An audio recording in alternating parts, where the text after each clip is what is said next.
Hello दोस्तों, स्वागत है सभी का।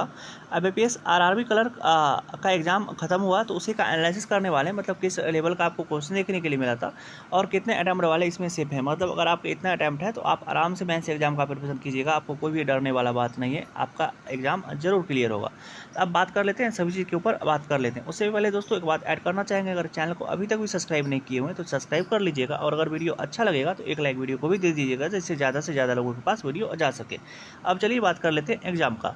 तो एग्जाम में जो आपको रीजनिंग का मतलब ओवरऑल अगर बात करते हैं तो एग्जाम इजी ही था, ज़्यादा मॉडरेट भी की तरफ भी नहीं था। अगर आपका अटैम्प्ट अगर कम हुआ होगा तो सिर्फ क्वांट की वजह से अटैम्प्ट कम हुआ होगा, क्योंकि अगर आपको अर्थमेटिक का क्वेश्चन करने में दिक्कत आता है या आपका सिंप्लीफिकेशन में स्पीड कम है तो उस वजह से आप अर्थमेटिक को ज़्यादा नहीं देख पाए होंगे, तो इस वजह से आपका अटैम्प्ट कम रहा होगा।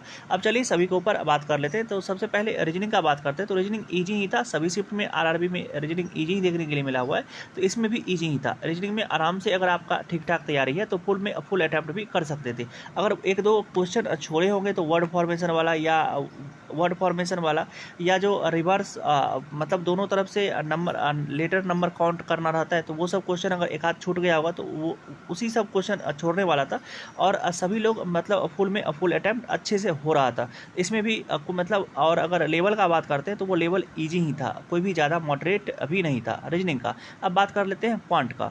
तो क्वांट में जो भी क्वेश्चन था, जैसे अगर डीआई का बात करते हैं तो 2 डीआई देखने के लिए मिला था। उसके बाद मिसिंग नंबर सीरीज था, रॉन्ग नंबर सीरीज भी नहीं था जिसमें आपका टाइम जा सके, तो मिसिंग नंबर सीरीज था। उसके बाद सिंप्लीफिकेशन का 12 से 13 क्वेश्चन था, और लगभग 12 से 13 क्वेश्चन जो था वो अर्थमेटिक था। तो हम क्या बोले कि अगर इस सब क्वेश्चन को करने में ज़्यादा टाइम नहीं लग रहा था, लेकिन अगर आपका अर्थमेटिक में स्पीड स्लो है तो कुछ अटैम्प्ट आपका कम रह गया होगा। लेकिन अगर एवरेज अटैम्प्ट का भी बात करें, मतलब अगर आप ठीक ठाक से प्रिपरेशन किए होंगे तो 28 से 30 आराम से कर सकते थे, उसमें भी कोई दिक्कत नहीं आ रहा होगा। मतलब आपका कैसा भी अगर प्रिपरेशन है तो आप आराम से 28 से 30 तो कर सकते थे।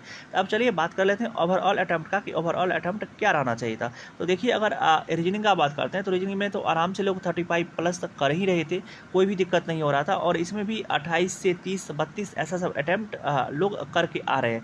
तो अगर आपका आइडियल अटैम्प्ट इसमें दोनों मिला करके देखा जाए, भले ही आपका किसी में आगे पीछे हो सकता है, तो आरआरबी है, इसमें भी कोई भी डरने वाला बात नहीं। अगर किसी एक सेक्शन में ज़्यादा है, किसी एक सेक्शन में आपका कम रह गया, तो कोई भी डरने वाला बात नहीं है। हम आपको ओवरऑल अटैम्प्ट बताते हैं कि अगर आपका इतना अटैम्प्ट है तो आप आराम से मेंस एग्जाम का प्रिपरेशन कीजिएगा।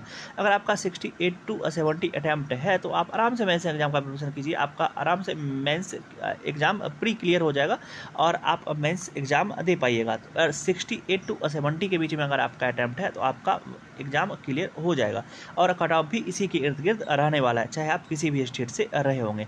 और क्या कहते हैं, चलिए दोस्तों सभी चीज़ के ऊपर बात कर लिए। तब पर भी अगर कुछ भी डाउट आता है तो आप हमको कमेंट कर सकते हैं, और अगर वीडियो अच्छा लगा होगा तो एक लाइक वीडियो को दे दीजिएगा, और चैनल पर नए आए होंगे तो चैनल को भी सब्सक्राइब कर लीजिएगा। अब चलिए वीडियो को यहीं तक रहने देते हैं, मिलते हैं इसी तरह के किसी एक दूसरे एक वीडियो में। तब तक आप अपना ध्यान रखिए।